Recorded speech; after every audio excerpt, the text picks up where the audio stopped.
Hear that buzzing? Well, you might not, depending on where you live. Thank goodness I don't. They know I don't want anything to do with them.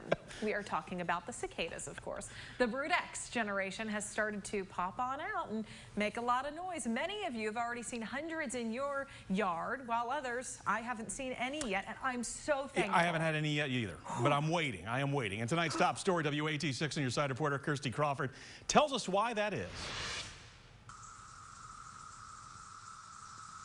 This is not a soundtrack. It's the real deal buzzing coming from the cicadas.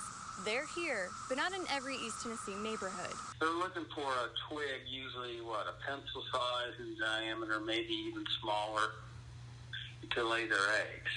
That sounds like just about every tree and plant, but according to Dr. Frank Hale, an entomologist with UT Extension, they do have certain favorites. They get a lot of hardwood or deciduous. Deciduous means that it's trees that lose their leaves in the fall. They like a lot of those type trees to lay their eggs in. Again, sounds like most trees in East Tennessee. Hale says there's more to where the cicadas are, and a lot of it depends on the past. Cicadas have been around for thousands of years after all. You might have put big farmland in and they took all the woods out, and so there's just not as many of them there anymore.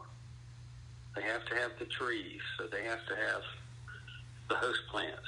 So they need the trees. Hale says the biggest factor of all, where the cicadas were 17 years ago, 34 years ago, and so on.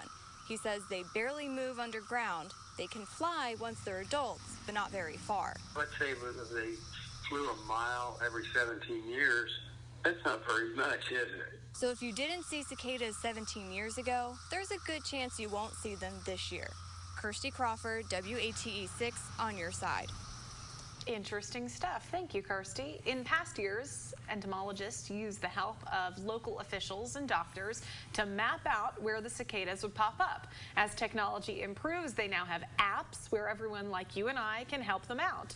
One Dr. Hale likes to use is Cicada Safari. We've got a link to that app and more information about cicadas in East Tennessee on our website, WATE.com. Just go ahead and click on that box. It's 6 things to go.